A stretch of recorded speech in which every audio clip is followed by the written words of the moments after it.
We're going to show you how to install the riser extension that sits on top of the barrier shaft or the smart shaft, which is your inspection access into the EcoBloc tank. Before you install, you want to make sure that you're looking at the right part number. So this is the right part number for a 1 meter long extension piece. And this part is shipped with a gasket, and the part number is 381516. So before you install, please ensure that these two part numbers are accurate and correct so we can proceed to the next step. So now we're going to look at how to installing this gasket in the riser. Once you have the gasket loose, before you place the gasket inside the extension, it's crucial and critical to see how you've placed and the orientation of this extension. The way to do it is two ways.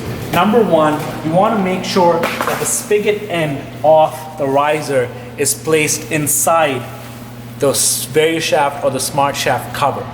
And the second way to double check that you've placed this in the right orientation is to look at the graph logo, ensuring that it's faced right side up. Now, once you have confirmed that, it's time to install the gasket. And the way to install the gasket is you want to access or look at the angled edge that's sloped, and that needs to be faced inside on the downward end of the gasket.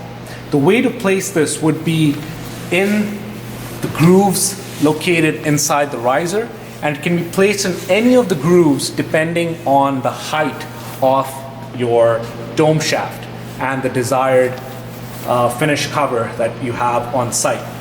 So I'm going to show you how to install it right on the topmost rung, and the way to do it would be to place one end inside the groove and follow along in that same groove and place the gasket. You may find the gasket loose, but once you start feeding it into the groove, it will all fit nice and snug and it will make sense. So just follow along the groove and make sure it is all placed inside the same groove that you started placing the gasket. Once you've placed the gasket, it's now time to lube the inside surface to then have your dome shaft slide in and out of this gasket and sort of locate it in any elevation you need it to be.